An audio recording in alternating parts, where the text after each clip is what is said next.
آج کی اس گفتگو کے ضمن میں 3 موضوعات آپ کے سامنے رکھوں گا، جن میں سب سے پہلا موضوع یہ ہے ہم پر کس کس کی پیروی لازم ہے، یعنی کہ ہم مسلمان ہیں، ہم نے اپنی زندگی گزارنی ہے، زندگی کے معاملات میں ہم کس کس کی پیروی کریں گے، سوال ہے نا یہ۔ تو اس ضمن میں مسلمانوں میں ایک طبقہ موطا امام مالک اور دیگر کتب احادیث کے اندر یہ حدیث مبارکہ ملتی ہے کہ ترکت فیکم امرین لن تضلوا ما تمسکتم بہما کتاب اللہ و سنت رسولہ۔ آقا کریم صلی اللہ علیہ وسلم نے فرمایا کہ میں تم میں 2 چیزیں چھوڑ کے جا رہا ہوں، پس جب تک ان دونوں پر عمل کرتے رہو گے تو کبھی گمراہ نہیں ہوگے، یعنی کتاب اللہ و سنت رسولہ، اللہ کی کتاب اور نبی پاک صلی اللہ علیہ وسلم کی سنت، اللہ کے رسول کی سنت۔ 2 چیزیں، اللہ کی کتاب اور حضور کی سنت۔ ایک طبقہ یہ حدیث مبارکہ پڑھ کے لوگوں کو سناتا ہے، صرف یہی، وعلیکم السلام، کہ ہم پر قرآن کی پیروی لازم ہے اور نبی پاک صلی اللہ علیہ وسلم کی سنت کی پیروی لازم ہے۔ ایک طبقہ لوگوں کو صرف یہی بتاتا ہے۔ اب ذہن میں یہ حدیث مبارکہ رکھیں، آگے چلیں۔ ایک اور طبقہ ہے جو کہ مسلم شریف اور دیگر کتب احادیث میں ایک حدیث مبارکہ موجود ہے، بہت ساری کتب میں یہ حدیث مبارکہ موجود ہے، جسے حدیث ثقلین کہا جاتا ہے، حدیث ثقلین۔ وہ صرف اس حدیث پر زور دیتا ہے۔ ایک طبقہ میں نے آپ کو بتایا جو صرف قرآن اور سنت پر زور دے گا، جب بھی بات کرے گا قرآن اور سنت، قرآن اور سنت، ہم پر ان کی پیروی لازم ہے۔ دوسرا طبقہ ہے، وہ طبقہ حدیث ثقلین پر زور دیتا ہے۔ حضرت زید بن ارقم رضی اللہ تعالیٰ عنہ روایت کرتے ہیں کہ ایک دن نبی کریم صلی اللہ علیہ وسلم ہمیں خطبہ دینے کے لیے مکہ مکرمہ اور مدینہ منورہ کے درمیان ایک تالاب پر کھڑے ہوئے، جسے خم کہا جاتا ہے، غدیر خم کے نام سے آپ نے سنا ہوگا۔ خم کے مقام پہ حضور کھڑے ہوئے، آپ صلی اللہ علیہ وسلم نے اللہ تعالیٰ کی حمد و ثنا کی اور وعظ و نصیحت کی۔ اس کے بعد فرمایا، کیا لوگو، میں ایک انسان ہوں، ان قریب میرے رب کا پیغام لانے والا فرشتہ آئے گا، یعنی اسرائیل علیہ السلام، اور میں اسے لبیک کہوں گا۔ یہ باتیں کرنے کے بعد آقا کریم صلی اللہ علیہ وسلم نے فرمایا، وَأَنَا تَارِكٌ فِيكُمْ ثَقَلَيْنِ، میں تم میں 2 عظیم چیزیں چھوڑے جا رہا ہوں۔ اولہما کتاب اللہ فیہ الہدی والنور فخذوا کتاب اللہ واستمسکوا بہ۔ حضور نے فرمایا ان 2 عظیم چیزوں میں ایک پہلی چیز اللہ کی کتاب ہے، جس میں ہدایت ہے اور نور ہے۔ حضور نے فرمایا اللہ تعالیٰ کی کتاب پر عمل کرو اور اسے مضبوطی سے تھام لو۔ فحث علی کتاب اللہ ورغب فیہ ثم قال، پھر آپ صلی اللہ علیہ وسلم نے اللہ تعالیٰ کی کتاب کی تعلیمات پر عمل کرنے کی ترغیب دی اور ہمیں ابھارا،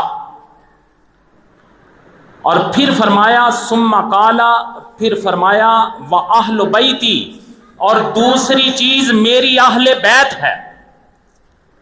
ایک اللہ کا قرآن جس میں نور اور ہدایت ہے، اور دوسری چیز حضور نے فرمایا وَأَهْلُ بَيْتِي، دوسری چیز میری اہل بیت ہے، اور پھر حضور نے 3 مرتبہ فرمایا اُذَكِّرُكُمُ اللَّهَ فِي أَهْلِ بَيْتِي، میں تمہیں اپنی اہل بیت کے متعلق اللہ تعالیٰ کی یاد دلاتا ہوں. اذکرکم اللہ فی اہل بیتی، میں تمہیں اپنی اہل بیت کے متعلق اللہ تعالیٰ کی یاد دلاتا ہوں. اذکرکم اللہ فی اہل بیتی، میں تمہیں اپنے اہل بیت کے متعلق اللہ تعالیٰ کی یاد دلاتا ہوں. اب ایک طبقہ وہی حدیث پڑھتا ہے، اللہ کا قرآن اور حضور کی سنت. دوسرا طبقہ اللہ کا قرآن اور اہل بیت. الحمدللہ ہم اہل سنت، پہلی حدیث جو سنائی یہ بھی حق ہے، سچ ہے. جو اس پہ ایمان نہ رکھے وہ بھی بے ایمان ہے. دوسری حدیث جو سنائی یہ بھی حق ہے، سچ ہے. جو اس پہ بھی ایمان نہ رکھے وہ بھی بے ایمان ہے. الحمدللہ ہم اس حدیث کو بھی مانتے ہیں، اس حدیث کو بھی مانتے ہیں، لیکن میں آپ کو اہل سنت کا وتیرہ بتانے لگا ہوں کہ جنہیں اہل سنت کہا جاتا ہے ان کا حضور کے فرمودات ماننے کا انداز کیا ہوتا ہے. اللہ اکبر. نبی پاک صلی اللہ علیہ وسلم کے غلاموں، اب ایک طبقہ ایک طرف کھڑا ہے، دوسرا طبقہ دوسری طرف کھڑا ہے. وہ جب بھی بیان کریں گے اہل بیت اور قرآن کی بات کریں گے، وہ جب بھی بات کریں گے قرآن اور سنت کی بات کریں گے، لیکن ان کے درمیان حضور نے کچھ اور بھی ہستیاں رکھی ہیں جن کی پیروی ہم پہ لازم ہے. قرآن کی پیروی بھی ہم پہ لازم، حضور کی سنت کی پیروی بھی ہم پہ لازم، حضور کی اہل بیت کی پیروی بھی ہم پہ لازم. لیکن میں آپ کو وہ احادیث سنانے لگا ہوں کہ جن ایسی ہستیاں کہ ان کے علاوہ بھی ایسے لوگ ہیں جن کے متعلق حضور نے فرمایا کہ ان کی پیروی بھی لازمی ہے. اللہ اکبر. ترمذی شریف میں 3595 نمبر حدیث مبارکہ اللہ کے محبوب علیہ السلام کے حوالے سے حضرت حذیفہ رضی اللہ تعالیٰ عنہ بیان کرتے ہیں کہ حضور صلی اللہ علیہ وسلم نے فرمایا اقتدوا بالذین من بعد ابی بکر و عمر. حضور نے فرمایا میرے بعد دو آدمیوں کی پیروی کرنا، ابو بکر اور عمر کی. اب قرآن، سنت، اہل بیت اور ساتھ ابو بکر اور عمر رضی اللہ تعالی عنہم بھی شامل ہو گئے. آگے چلیں. ابن ماجہ شریف کی 42 نمبر حدیث مبارکہ، ابو داؤد شریف 4607 نمبر، ترمذی شریف 2676 نمبر حدیث مبارکہ. اس کے علاوہ بھی دیگر کتب احادیث کے اندر یہ احادیث مبارکہ ملتی ہیں. یہ حدیث بھی ملتی ہے. حضرت ارباز بن ساریہ رضی اللہ تعالیٰ عنہ بیان کرتے ہیں کہ ایک مرتبہ، میری آواز کی سمجھ آ رہی ہے؟ زیادہ تو نہیں؟ حضرت ارباز بن ساریہ رضی اللہ تعالیٰ عنہ کہتے ہیں کہ ایک مرتبہ نبی کریم صلی اللہ علیہ وسلم ہمارے درمیان کھڑے ہوئے.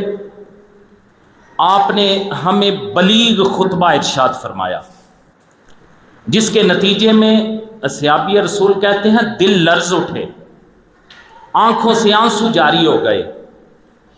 تو عرض کی گئی یا رسول اللہ صلی اللہ علیہ وسلم، آپ نے ہمیں ایسا واعظ کیا ہے کہ جو الوداعی محسوس ہوتا ہے، تو حضور آپ ہمیں اہتمام کے ساتھ کوئی تلقین فرمائیے. صحابہ نے عرض کی حضور کوئی تلقین فرمائے. تو نبی کریم صلی اللہ علیہ وسلم نے ارشاد فرمایا تم پر لازم ہے کہ اللہ تعالیٰ کا تقوی اختیار کرو.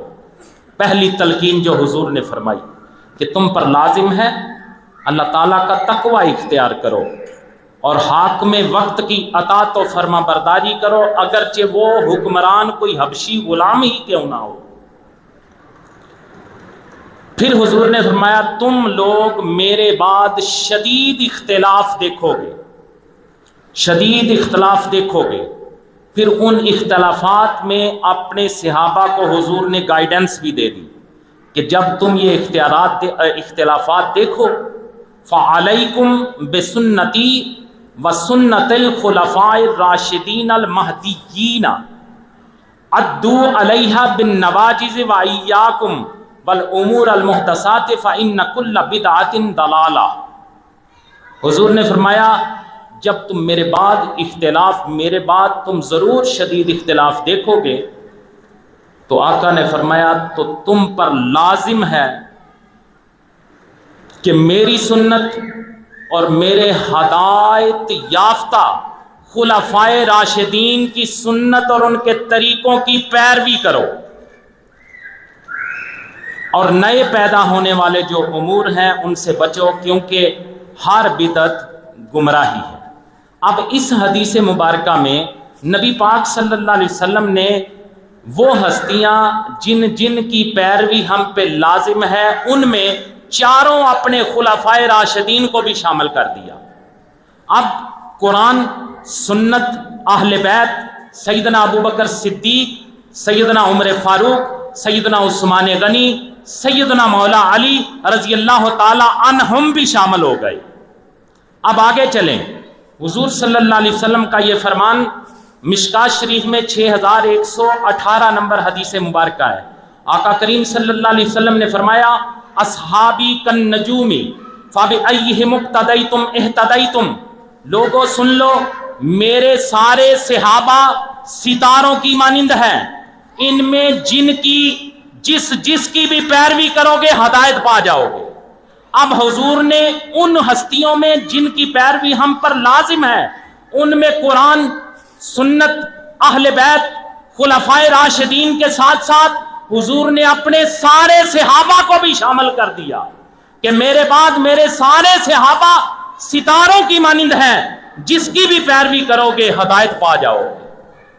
پھر اس سے بھی آگے چلیں، نبی پاک صلی اللہ علیہ وسلم کے غلاموں، آقا کریم صلی اللہ علیہ وسلم کا یہ فرمان ابن ماجہ شریف میں موجود ہے، حدیث مبارکہ کی صحیح کتاب، اس میں یہ فرمان موجود ہے کہ ان امتی لا تجتمع علی ضلالۃ فاذا رأیتم اختلافا فعلیکم بالسواد العاظم۔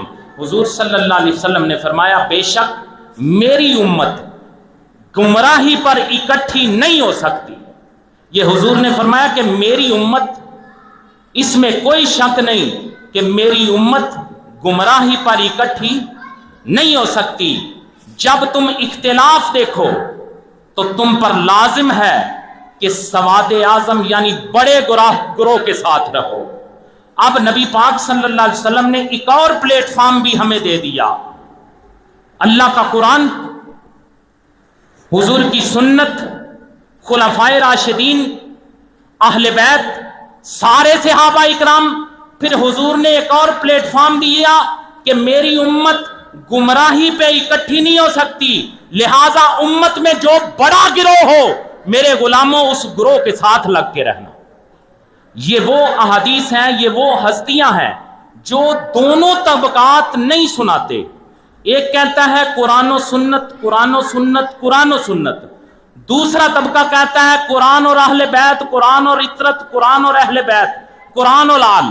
لیکن الحمدللہ ہم قرآن پہ بھی ایمان رکھتے ہیں، حضور کی سنت پہ بھی ایمان رکھتے ہیں، حضور کی اہل بیت کو بھی مانتے ہیں، اور حضور نے یہ جو سارے طبقات ہمیں گنائے، یہ ساری ہستیاں گنائیں، الحمدللہ ہم پر ان سب کی پیروی لازم ہے۔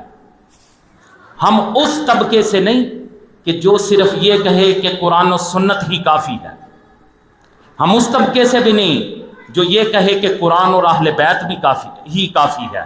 ہم اس طبقے سے ہیں جو قرآن اور سنت کو بھی مانتے ہیں، جو قرآن اور اہل بیت کو بھی مانتے ہیں، اور ہم سارے صحابہ کو بھی مانتے ہیں، اور ہم سواد اعظم والے ہو